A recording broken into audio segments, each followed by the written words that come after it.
kukwera kwa magma kumachitika pa dziko lonse lapansi. Ndondomeko ikungokudira kulirabe ndi chifukwa chakuti ko ikusuntha, ndipo force ya centrifugal ikukula kwambiri, ndipo kusuntha kwa ko kukukoka magma. Kukwera kwa magma kukuyambitsa kale zivomezi zambiri ku Iceland.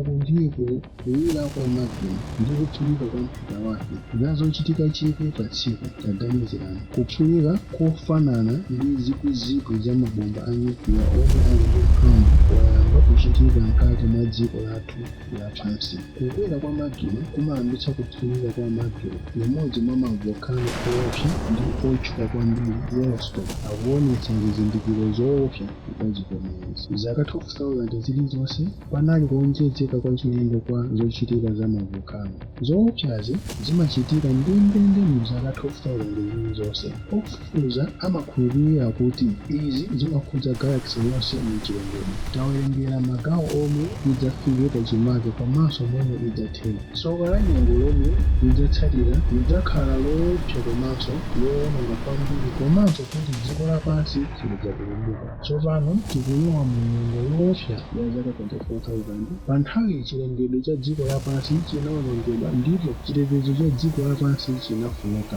Zoonadi tsoka limeneli likubwera. Kodi kwatsala nthawi yochuluka bwanji kuti tsoka limeneli lichitike?